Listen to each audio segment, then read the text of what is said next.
What's up, guys? Yeah, today we're outside spending time with the duck. Can you do an oil change? Oh yeah, I'm doing an oil change. While I'm doing oil change, she's gonna be spending time with our male duck because, unfortunately, hang on, big truck coming. Okay, that's Unfortunately, would you like to tell them? his girlfriend got eaten by a coyote. Yeah, so now we're down to one duck. And he's really depressed and not eating. Until yesterday, we gave him watermelon. Yeah. And then today we made him some kind of soup. But he's starting to eat a little bit. He's eating my car right now. But hopefully he survives. yeah, I guess they're companion birds that they mate for life. They were And inseparable. She just... yeah. He loved her. Yeah, he did. But I mean, it is what it is. When you move out to the country, it's kind of like, I mean, it's not to be expected, but We're supposed to make sure animals are safe, but I know it happens sometimes. yeah. Just like we lost a chicken due to a raccoon, so... Yeah, we lost a chicken to a raccoon. Our cat got attacked by a raccoon or something, but survived that, and then he died. It's so depressing. What is that? We lost like 3 animals this year. Yeah, but that's what you get when you're out in the country. Yeah. I guess. I mean, not necessarily, but chances are pretty high. But instead of the depressing stuff, I'm going to gather all this stuff for an oil change. I'm going to try to do it with the bare minimum tools because I don't have a lot of work clothes, so I'm not trying to make a mess. But we'll see how it goes. What did I say? He's so sad. Yeah, he's just chilling. This is where he hasn't really left this spot. That's where we found him. Yeah. When we couldn't find her. He misses her. He does. He just chills by her car. Although he kind of, what's the word I'm looking for? He's very, vain. He loves to stare at himself in the reflection of the car. Yeah, but you said he would go next to the car while she laid her eggs too. Yeah, he would. So if anybody is watching this and you guys have ducks or a farm, we're really new to this lifestyle. If you have any suggestions for us, what? To help him get out of like his depressive state, to like make sure he keeps eating, and because he's not eating like a whole lot, and No. I don't really know if watermelon's enough. Because he ate like a whole bowl of watermelon. That's like the most he's eaten. It's hard to find watermelon. It's out of season. It's freezing out here. Or if we should get him another duck, but he's kind of mean to others, so I don't know. It's a hard situation because I feel like he deserves another friend, but I don't know how he would be I don't know if he'd be mean to it. I have no idea. Again, drop it down in the comments if somebody actually watches this. Or knows anybody. Yeah, or knows somebody, or just any kind of information that'll help. We don't want him to die too. Yeah. Because I go on Google when I shouldn't, but it says he'll die of starvation. But he is eating slowly. Yeah, and he has, what did I put in his water? Electrolytes? Yeah, electrolytes. So hopefully that helps. But yeah, that's all I had to say. Alright, let me gather stuff for the oil change. Alright, like I said, we're going to be trying this with the bare minimum. I got a jack, something to drain the oil in, blanket to lay down on, a ratchet with a 14mm, and a cup for the oil filter. I'm going to be trying a trick I saw to hopefully make it less messy. So, let's see how we do. Alright, we got it jacked up just enough so I can slide underneath here.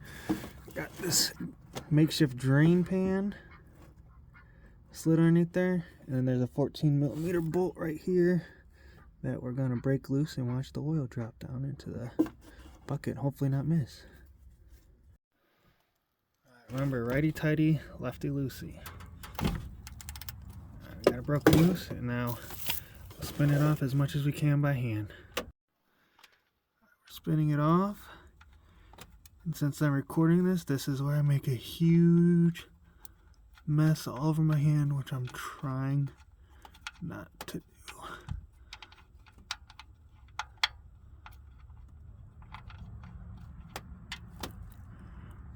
Not too bad. Alright, now we're gonna let that drain. Alright, now that we're down to a slow drip, I'm gonna put the bolt back in and tighten it up. And then I'll clean off that bottom part where it was just dripping with the rag. Alright, righty tighty, and remember you do not need to go hog wild on this thing, just make sure that it's snug. And that should be good. Like I said, I'll take this off, get my rag, wipe it down.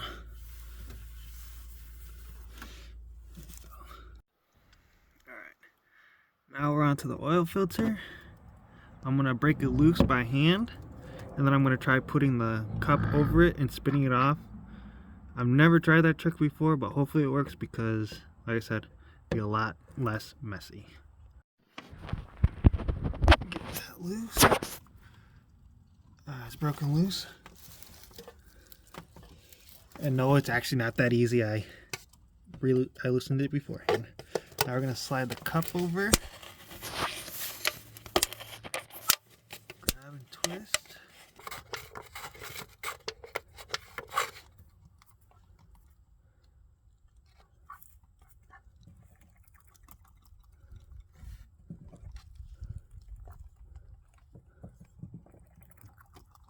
Not too bad. Alright guys, check it out. Minimal mess. It did spill a little bit, but nowhere near as bad as it could have been. My arms are still pretty clean. Let's grab that new filter.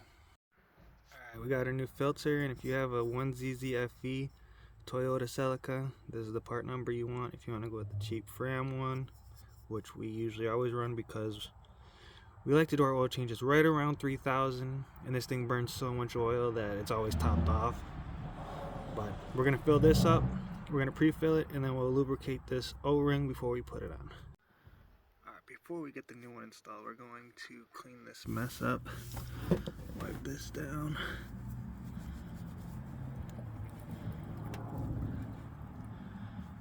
Get all that nice and clean.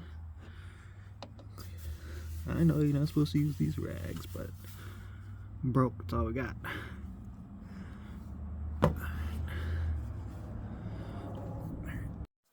Alright, like I said, we got this pre-filled. I'm going to take a little bit of this oil, lubricate this O-ring. Now, I don't think pre-filling is necessary, but since this filter goes in straight up and down, figured mine as well. Alright, let's get this installed. Alright, same thing with the drain bolt. You do not need to go hog wild with this thing. Just make sure it's nice and snug and it won't back off on you.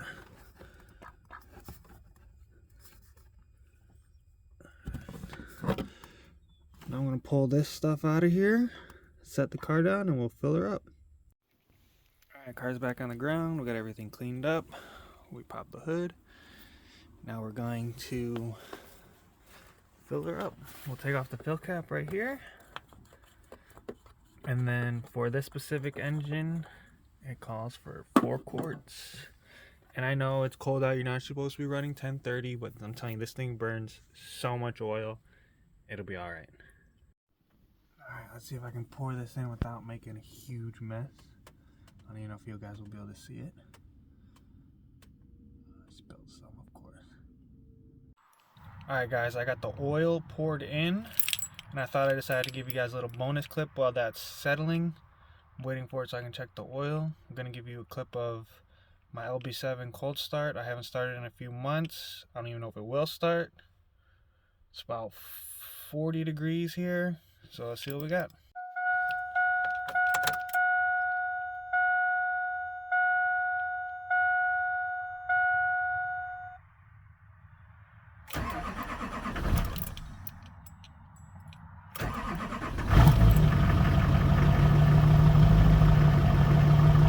Not bad. Alright, sorry, that was just actually more for me. I wanted to see how well cold started. It did alright for sitting for a few months, but back at the Celica, we're going to check the oil, make sure it's at the top line.